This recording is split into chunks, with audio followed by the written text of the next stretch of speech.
thank you all for joining us today. My name is Michelle LaFleur. I'm a corporate member service specialist with the Chime Foundation, and it is my pleasure to welcome you all to today's live webinar hosted by Optimum Healthcare IT. Before we get started with introductions, I would like to cover a few details. If you have difficulty listening to the live audio stream through your computer speakers, teleconferencing is available. To display teleconference instructions, click on the Communicate menu to view audio options. We'll be asking questions towards the end of the session, so please make a point to jot them down and submit your answers in the Q&A box at the bottom of your screen. At the end of the session, please take a few minutes to complete the evaluation that will be emailed to you after this session. So to start us off, I will hand it over to Christy from Optimum Healthcare IT team. Welcome, and thank you all for joining us. Thank you, Michelle. You're Hi, welcome. everyone. Good afternoon. My name is Christy Lanciotti from Optimum. Excited to have you all here today. We are going to talk about preparing for a managed services partnership and things that you can do as a client organization to prepare yourself for that partnership. So a little introduction. So Christy Lanciotti, I am the Vice President of Application Managed Services here at Optimum. Spent the last 15 years in healthcare and healthcare IT. The first 10 really within healthcare systems and various IT and operational leadership roles. And the last 5 building managed services offerings for those health systems that might need some sort of alternative support options for teams and applications within their organizations. So, and then with me today is my partner in crime at Optimum, Robert Elliott. Thank you, Christy. As Christy said, my name is Robert Elliott. I run our ServiceNow services here at Optimum. So that includes our advisory, implementation, and our managed services, which we're here to talk about today. I've been working with ServiceNow for about 11 years. About 5 of those have been with healthcare. And so I've been on both the consulting side and on the customer side of things. So about 5 of those, or excuse me, about all of those, I've either been providing and delivering managed services or have been a recipient of those. So that's really helped to broaden my perspective as a provider of them now. So excited to talk to you about this topic today. Yeah. And despite us both having guitars in the background, you aren't going to get a song and dance today, but we are going to talk about this really exciting topic. All right. So first off, we're going to start with a quick poll. So if you have your phones available, we're all experienced with QR codes post-pandemic. So just scan the QR code and it should take you to the Menti website. And it'll take you directly right to a poll that we're going to flip to next and be able to see the live results. So I'll pause for a moment so you all can take a quick photo of the QR code. You can also go to the website below, menti.com, and use the code. You can enter it there too if for some reason you don't have your phone.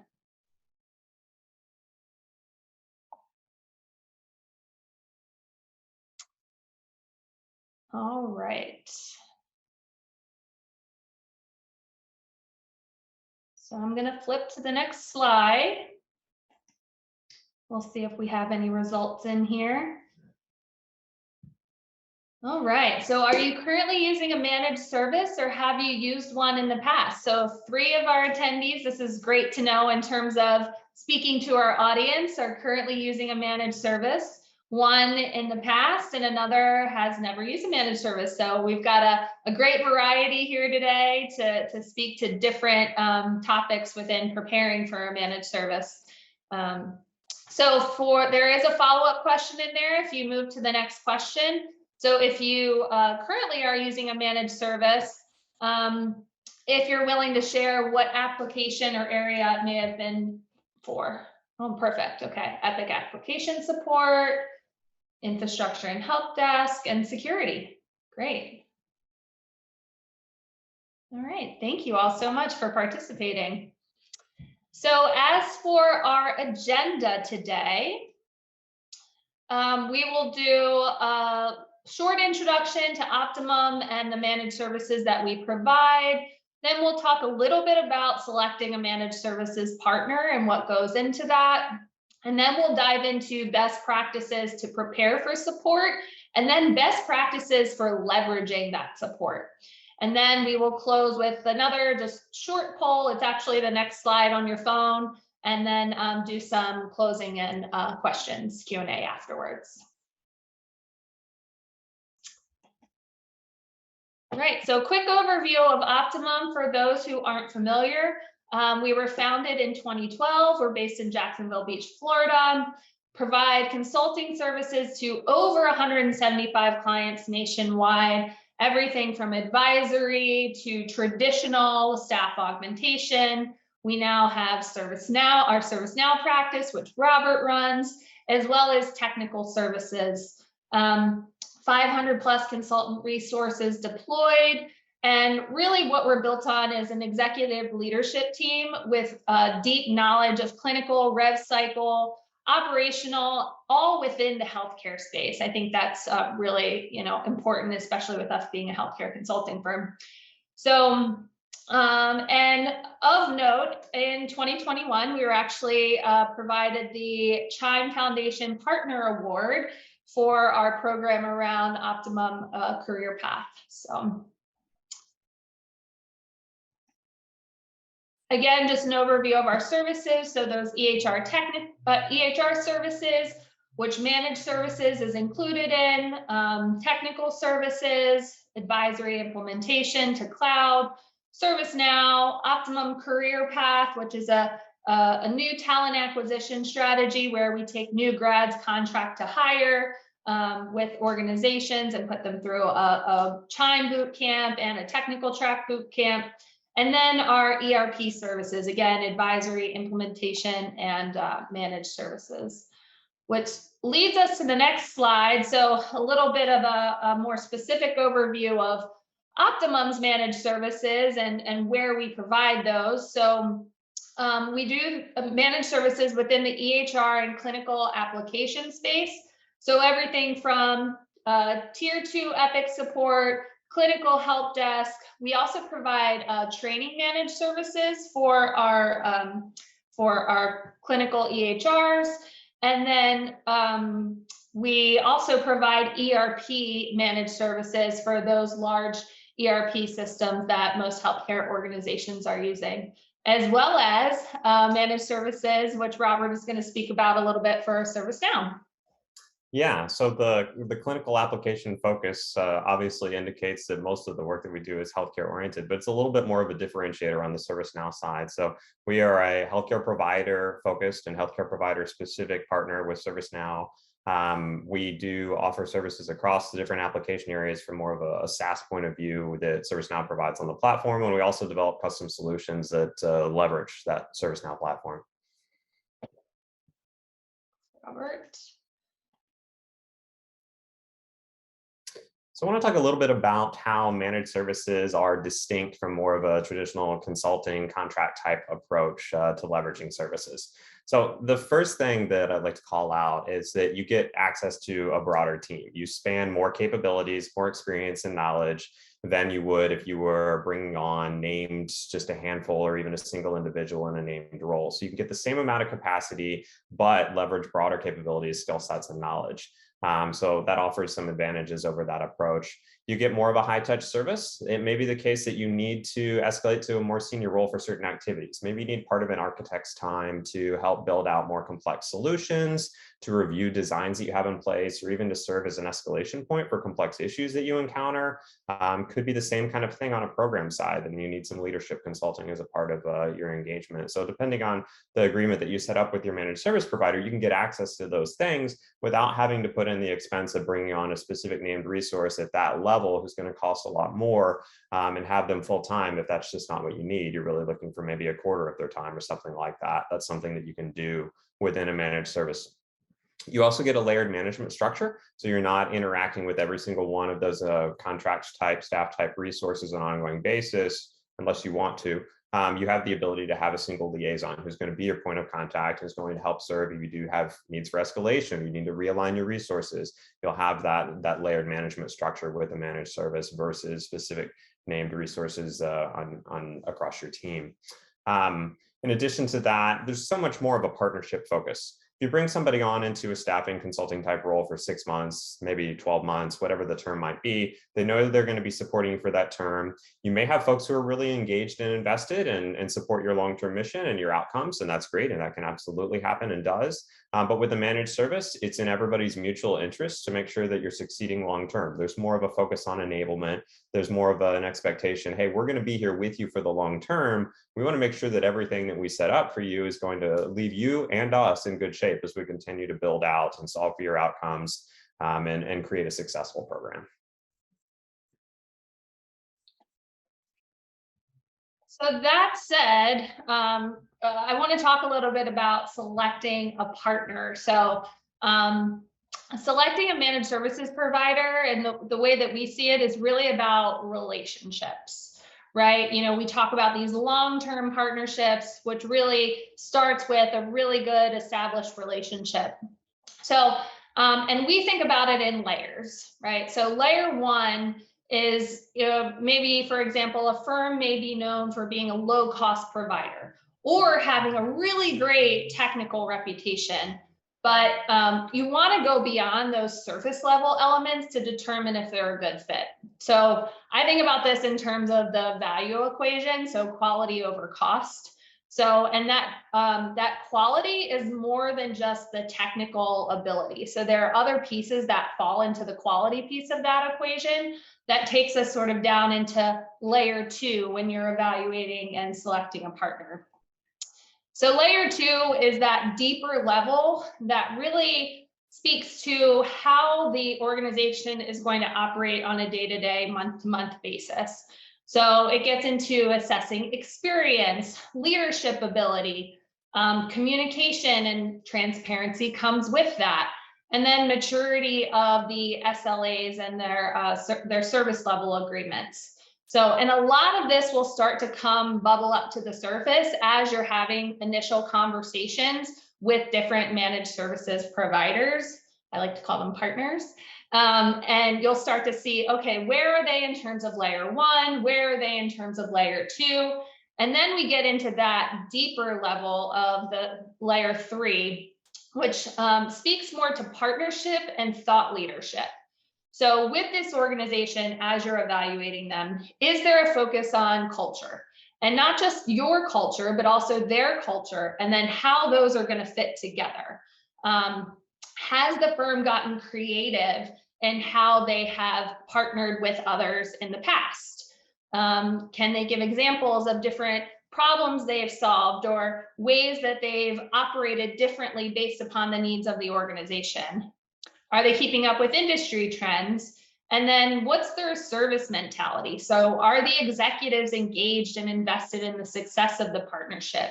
And like Robert was speaking to earlier, is there consideration or consultation for long-term planning? You know, we want to be a partner for the long term. So is there a structure in place or forethought into that to say, okay, how are we meeting on a quarterly basis? When are we meeting with leadership to really understand what's your long-term roadmap and how can we assist with that roadmap? So those are really the three layers that we think about. And again, reputation, industry reputation is only a starting point. You need to think about the long-term relationship and dig down into these layers as you're selecting a provider.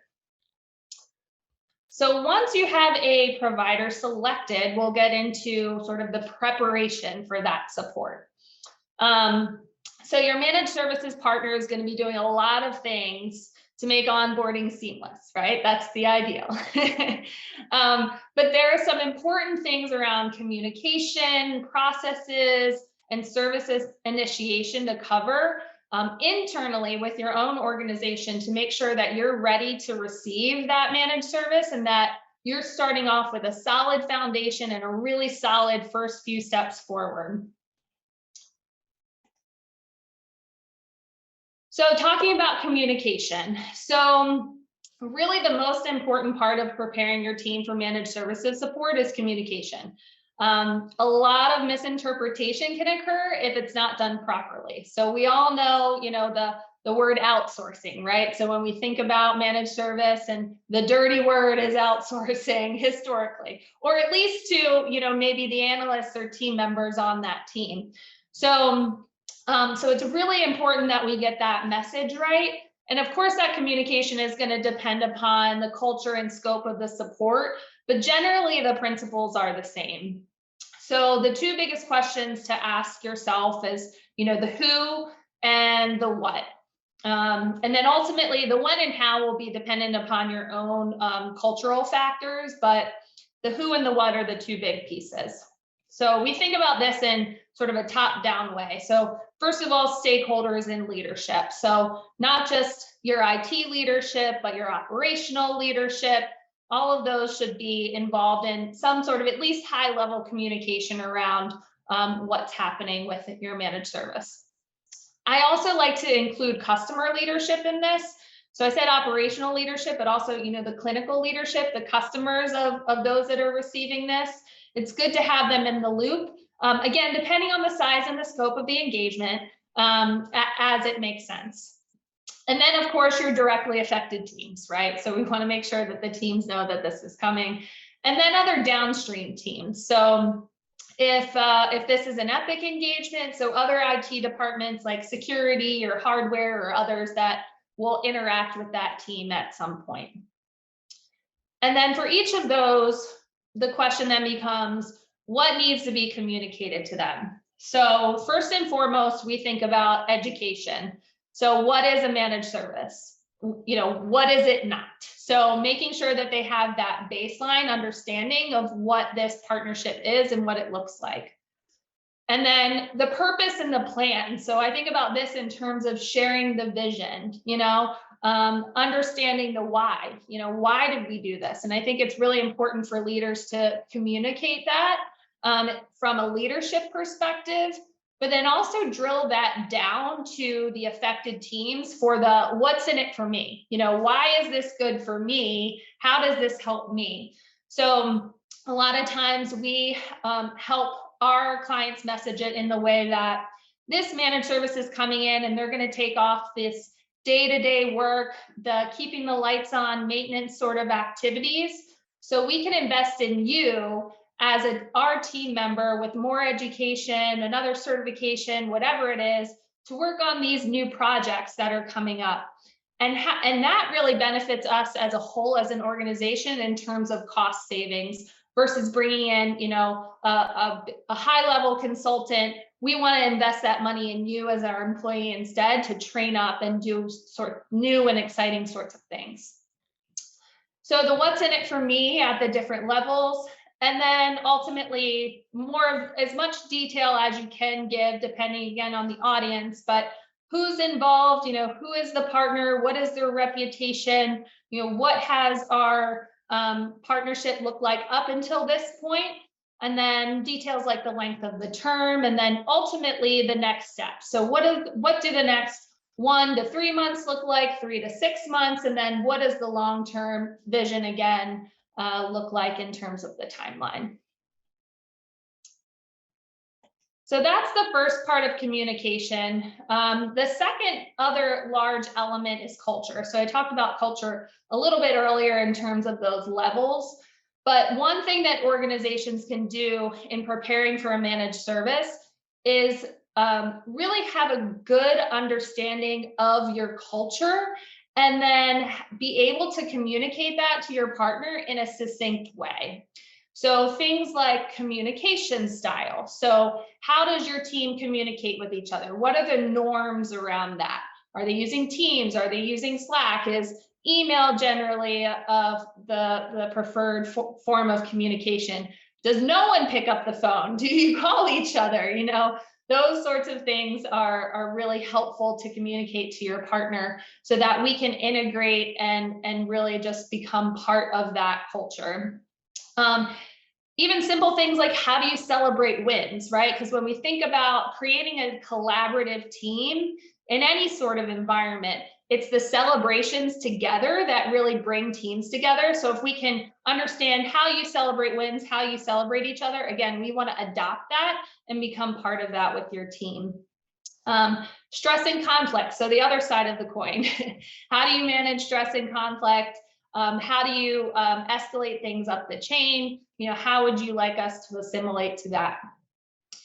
And then values and value gaps. So we all have our core values of our organizations that we all live by with our organizations, but we all also have likely those value gaps. So what we say we're going to do, but then what we actually do as an organization.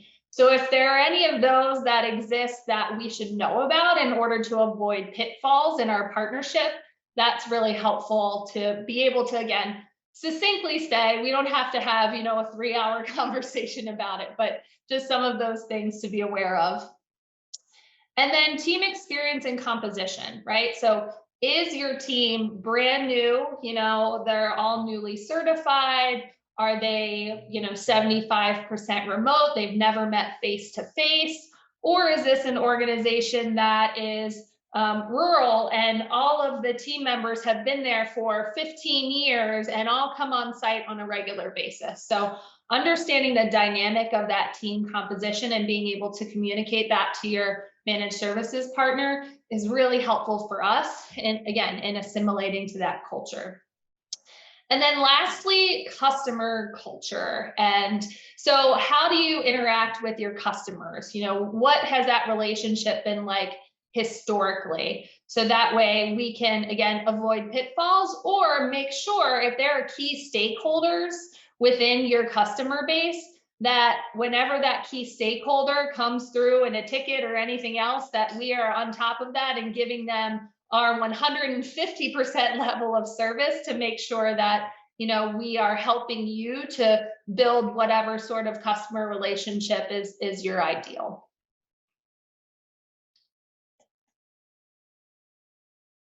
And then lastly, for communication, so clarity in the details. So clarity in scope, again, the systems for maintaining, communicating, and escalating.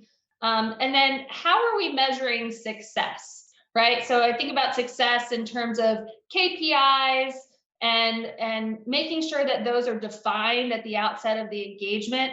But I think even, more foundationally is what is the definition of value to you as an organization? So helping us understand that, at the end of the day, if X, Y, and Z is done and these 3 people are really satisfied with how the engagement's going, that is value for us, right? So whatever that looks like, making sure that we have, we agree on, very specifically what that end of the day value is to you, means that we clearly can meet that for you. So communicating that to us and really having a good understanding of that from a leadership perspective is a great way to approach that.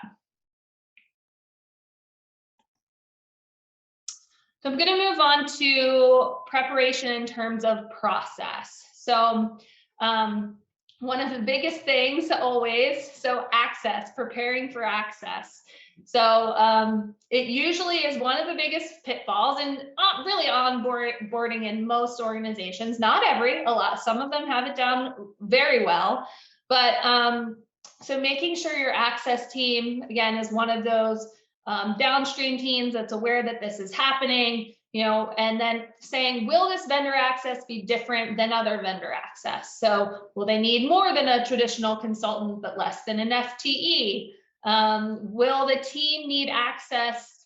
What will the team need access to based on the scope of the project? Is there anything different that they would need? VPN, or virtual access considerations.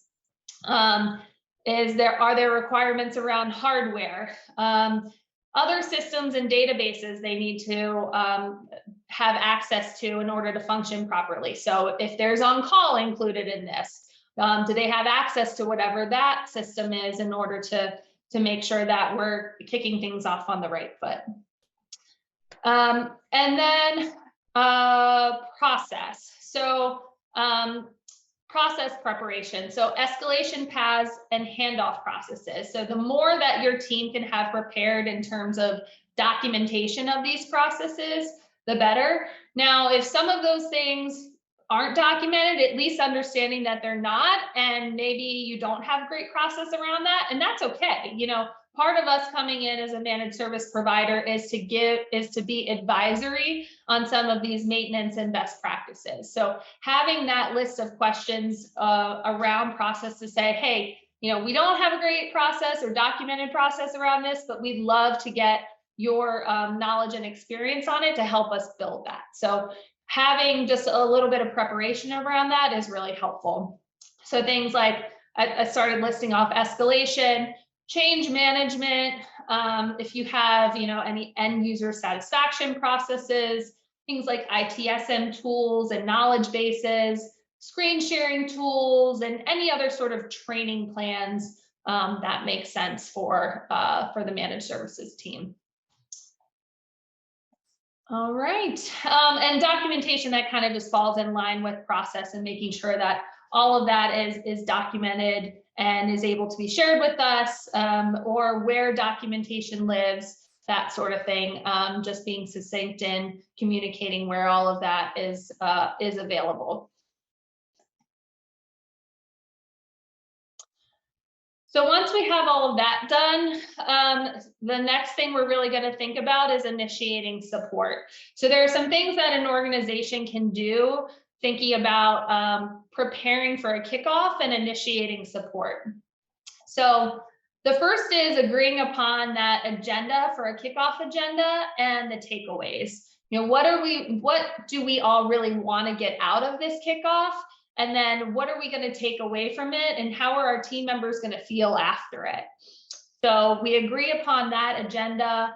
And then we understand and communicate the investment, right? So the more that you as a receiver of a managed service can communicate to your team, hey, there is going to be some level of time investment from you up front, but our managed services provider has committed to, once we do this kickoff and we have everyone onboarded, that they take that information back, and we're not going to have to invest this time again over and over and over. So making sure your team understands that up front, and that upfront investment, and then what the expectation is going forward after that.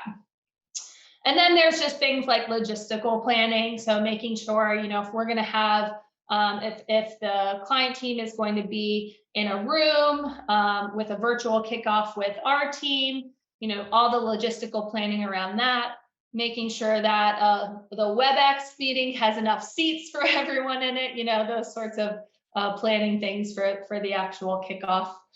And then thinking about the actual kickoff and team building activities, how, again, based on your culture and how your team interacts, are there specific things that we can do in the kickoff to really break the ice between our teams and start to build relationships more quickly than, if we didn't do X, Y, or Z. So starting to think about those things and the way that you typically run your meetings. So again, we can assimilate to that, bring our expertise in, but also assimilate to that where it makes sense.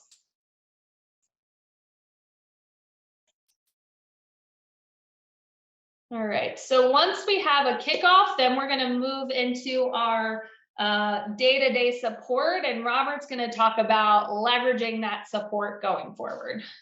Yeah, thank you, Christy. So I'd like to offer you guys a few guiding principles for some of the ways that you can most effectively leverage your managed service provider as a partner. And that's the first one, to really view your provider as both a partner and an advisor, to look at them holistically. So there are going to be a lot of times when you do want to provide tactical guidance, and we're talking about things like administration support, working queues, doing backlog development, that sort of activity. But remember to also look at them in a broader sense and to leverage the capability of having access to a team that also has industry expertise, exposure to other organizations, and leverage some of the knowledge that they bring to the table in order to help direct some of the activities that you're doing as well in pursuit of new ideas and new opportunities for improvement. Really focus on your long-term mutual success. It's one of the things that we've highlighted along the way here. Your provider, your partner is an extension of your core team. They expand your capacity. They also expand your capabilities. They expand your thinking. They can broaden both your technology and your process perspective so that you're really looking to improve the way that you're building your applications, implementing processes in a way that more effectively achieves outcomes, rather than really just looking at them in a tactical sense and handing them things to do and things like that. So leverage that breadth of experience, their exposure to other healthcare organizations to come up with new, innovative approaches to the challenges you're facing.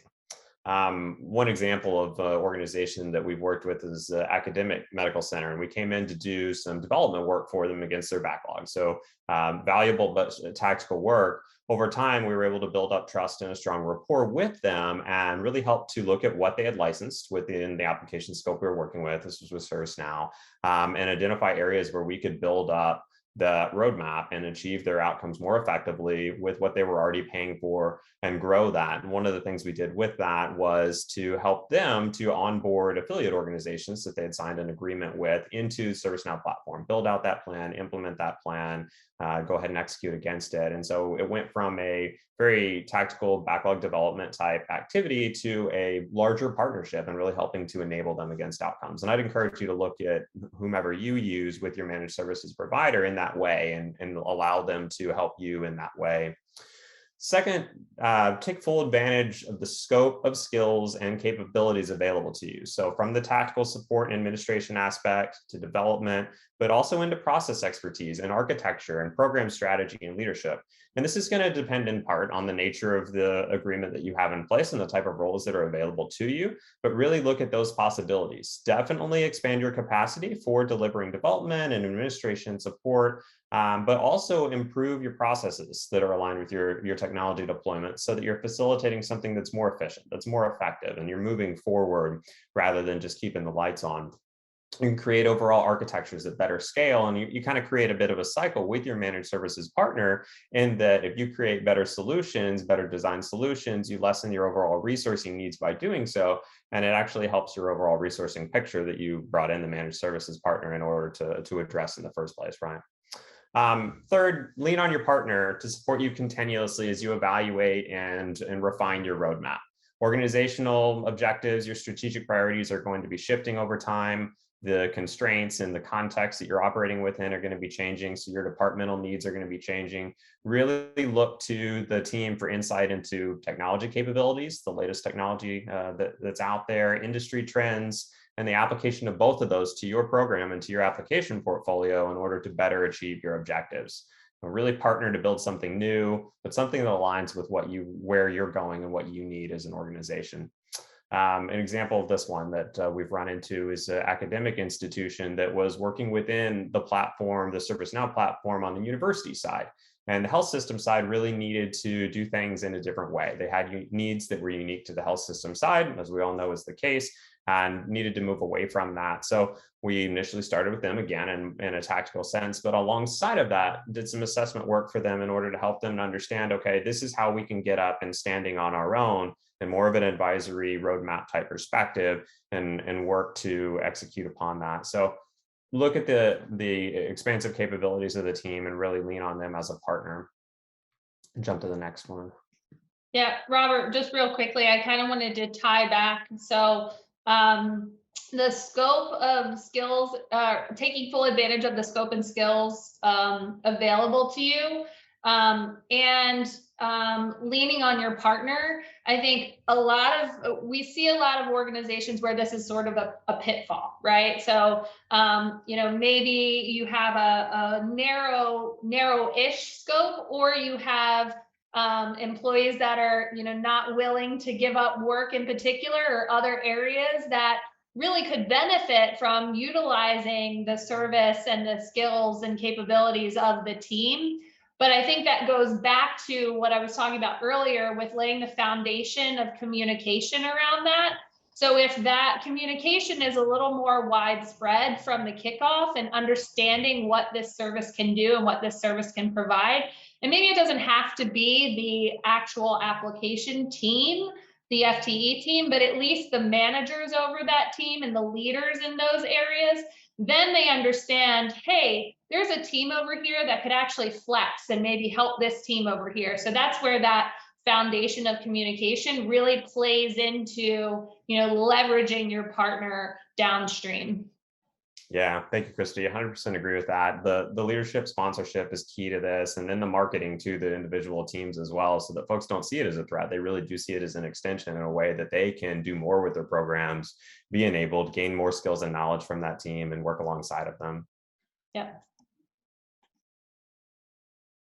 All right, so the last two I want to call out here for guiding principles really focus on a spirit of continuous improvement. There are going to be ebbs and flows, both with your demand, with the nature of the needs that you have, with the roles, activities, capabilities, things like that throughout the life of your managed service. So go in with open eyes around that and seek to continually improve both the program by way of the things we've been talking about, the capabilities and the knowledge of the industry and things like that, but also your operating model with your managed services partner. And that comes in with communication. Really focus on your outcomes and align your communication model on an ongoing basis, not just upfront leading into the managed service, but the way that you communicate. Christy named quite a number of ways that that can play out, but align that with your outcomes to better achieve those. Ready accessibility is really important for break fix, for outages, for a lot of the incident management type activities. That's obviously key. Those are time sensitive. But dedicated time for heads down development for some of that backlog work is also important in order for you to get the quality and the timeliness that you need. So just build that trust and build successful delivery together by way of doing that. All right. And lastly, we have a closing poll. So if you still have that poll open on your phone, you can feel free to go in and select. We have a question, what prohibits or attracts you to using a managed service? So it could be things like the length of commitment is something that our organization just really isn't ready to do, or that's really attractive to us. We're looking for a long-term managed services partner. So feel free to go in there and use those sliders.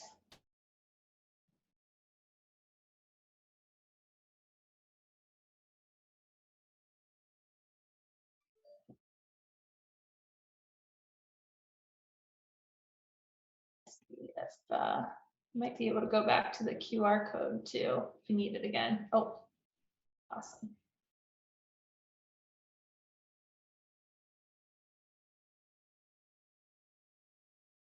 All right, cost, length of commitment, culture, multiple resources and redundancies, attractive, slower speed to solution.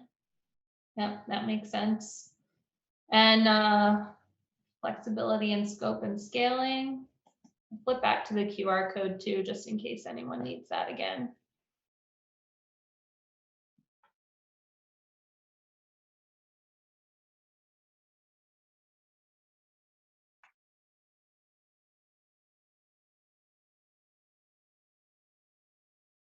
We also have two questions as well, Christy and Rob. Oh, great. Yeah, we can, I'll go back to the poll and then we can look at some questions. Okay, length of commitment, all kind of a little bit above 3s. Prohibits slower speed to solution. Yeah, these managed services engagements, usually it's a much longer sales cycle. It takes a while to really understand, okay, what is the scope? What is the pricing? How does this fit into our budget, into our fiscal year? And that can be prohibitive, if it's easier and faster for you to bring on a consultant right then and there. So it really all depends on, the needs of your organization and the sort of value that you're looking for and how that fits into your overall strategy. But yeah, Michelle, if you want to, or I can take a look at the questions too. Sure. The first one is from Rob Boshin. He asked, is success set by your client? He has found that support KPIs are not necessarily aligned to the business, but to MSP's internal success. Mm-hmm. So I just want to clarify the question. So is that more of a statement or a question? And I'm sorry, I can't see that, Michelle. Okay, sure. It's from Rob. It says, is success set by your client? That's the question. His statement was, he has found that support KPIs are not necessarily aligned to the business, but to MSP's internal success? So I think one of the keys here is agreeing on these upfront. So we offer recommendations as far as what we think are useful KPIs, and we're trying to keep customer outcomes in mind when we do that. We obviously track our own for our internal success as well, but in the end, Christy was talking earlier, it's all about what shows value to the customer. And so we'll offer those upfront. But I do think that a lot of the things that we focus on are around when it comes to break, fix, and issue resolution. It's about time to resolution. So it's very customer oriented. When it comes to delivery of backlog items, it really just depends on the nature of them. If we're fulfilling work queues, that can be more consistent. So it's a lot easier to set specific targets in the number of hours or the number of days or whatever it might be to turn those around and then measure and look for improvement. When it comes to more development oriented items, sometimes on the ServiceNow side, we'll use agile points and things like that. And so that's another way to find cultural agreement over time. You know, different organizations perceive those in different ways or use them or don't use them. So how can we say, all right, we're going to deliver this number of points. It's going to be about this period of time. So it's a little bit of an ebb and flow moving target in order to lock that down. But we're definitely focused on finding common ground that is going to be most useful to a customer organization and seek to improve. That's really one of the biggest things, is improving against those over time. Thank you. And we do have two more questions. This is from Brandon. What kind of SLAs would you recommend implementing to ensure a valuable partnership with a managed service vendor? Yeah, that's a great question. So, I mean, I think the basics are really around speed and quality, and making sure that those are balanced, right? But also looking at some more of those metrics around turnaround time. So, you know, if you think about tickets in a ticketing system, right? There are a number of ticketing systems, in ServiceNow in particular. You have different categories you can set tickets in to pause the clock, if you will, on the SLA. So being aware of not only those high level metrics, but being able to dig in a little bit further. So are there tickets that are, you know, being paused for lengths of time that really aren't acceptable? So other things we look at in terms of quality is that tickets are being touched on a regular basis. So even if it is in that pause mode, you know, is our team member reaching out and providing an update and saying that for whatever reason, I can't get a hold of this end user. I've tried X amount of ways to do that. We do that as well. We do quality audits, and we'll report on those quality audits. End user surveys. So I think about this in terms of not only our tier 2 application support, but also our Training Express support. So after we provide we do virtual Epic training. After we provide those classes, we'll provide a survey to our learners. And we say, hey, our goal is to have an NPS score of above 7 for all of our learners. We also have engagement sort of SLAs around that. So it really depends on the service, but I think, you know, having some of the really those SLAs should be based upon speed and really quality, and then also have some sort of teeth in that in terms of the contracting and the engagement. So if we don't hit that, then what is the result there? You know, what's the outcome? What happens? So making sure that we have that all written into contracting. You know, discounts are one thing, but and that's fine and that's great. But really, at the end of the day, our goal is to hit our SLAs so we don't even get to that point. Okay, great. And we have another question. What metrics do you use to assess speed, reliability, and overall performance? Yeah, and I think I spoke to that a little bit with the last question. All right, perfect. But that's okay. I think I can add on to that too. You know, we talked about, you know, KPIs and those that are focused on the client and, you know, their definition of value. But I do think it's important for the managed service provider to have their own internal KPIs. So, we look at things like turnover on a regular basis, and we have internal goals for that because that directly affects our clients, right? So we don't want our team turning over on a regular basis, and then the team that is servicing the client is then turning over on a regular basis. So I think it's important for us to have our own internal KPIs in terms of our culture, our team, our overall performance, because we are a business at the end of the day. But our success as a business, is directly related to our success with you as a client. So, that's our ultimate goal is for client satisfaction, and then the rest will follow. One thing I'd add on that, it's a little bit more subjective rather than necessarily being an incredibly measurable metric, but we'll sometimes, depending on the needs of the organization, conduct either monthly business reviews or quarterly business reviews and really dig into the outcomes that we've achieved within the last period of time since we last met. And while it might not be, it could be, this number of, work queue items or something of that nature, but can also be much more roadmap oriented. We've been able to deploy this functionality, these features against these organizational outcomes and tie it really into the business side. And I find that that's very valuable in really measuring health and looking at things high level holistically and what value you're getting out of the service partnership. Yeah, that's a great point, Robert. We actually just recently did that with a BI and analytics engagement. It was all based upon roadmap and sort of hitting these different milestones. So again, it depends on, value in terms of that contract.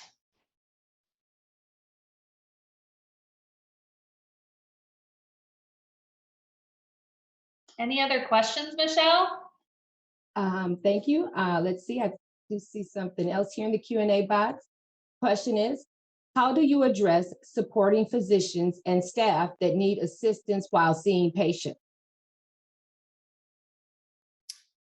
So I'll speak a little bit to the ServiceNow side of this, and then Christy, if you have anything to follow on. There's capability with ServiceNow that we can roll out and leverage that allows direct access to support through the EMR with at least a couple of the major EMR providers. So that's one of the areas that we focus on. It's really more from a technology deployment side that we can do within the managed service rather than actually facilitating the support that would generally go through clinical service desk or a service desk. But it does allow us to tie directly into the systems that physicians are using on an ongoing basis in order to give them that access to support. I don't know if you had anything to add on, Christy.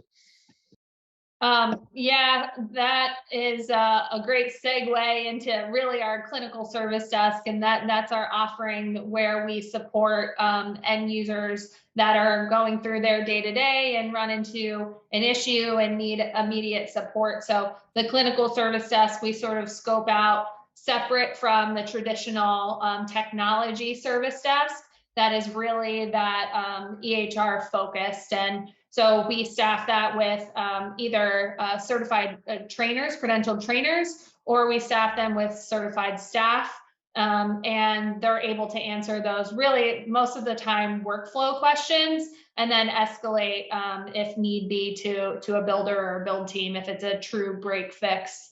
But to Robert's point, we think leveraging technology in a way to make that more seamless or easier for the end user, whether it's incorporating screenshots, being able to use that help button right through the EMR, and it funnels it immediately to a bucket that is, high priority and worked whenever that comes in. There are all sorts of different ways that you can create that support model, but those are a few things that we do.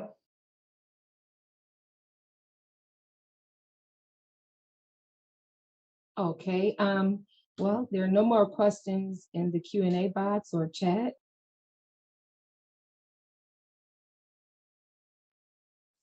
Sounds good. Well, is there anything else you guys have? Yeah, I'll just kind of leave you guys with some parting thoughts here. As you're going into consideration of managed services partners, really take a holistic view. We've talked about a lot of things today. You have a lot of considerations when you're doing your overall resource planning and deciding on resourcing approaches. There's FTE roles. They're actually being able to fill those FTE roles, more traditional consulting contract staffing type models. When you're looking at a managed services provider, it can be a really valuable piece of that picture in helping to solve your resourcing challenges. Choose a partner that encourages you to fully leverage them in all the ways we've talked about today. prepare in some of the ways we've talked about today in order to make sure that you're successful from day one going into that engagement, have aligned expectations, all of those things. Ensure that your provider is really proactively engaging you so you build a successful foundation and a healthy partnership. Really appreciate you guys taking a few minutes with us today. I hope this has been helpful for you.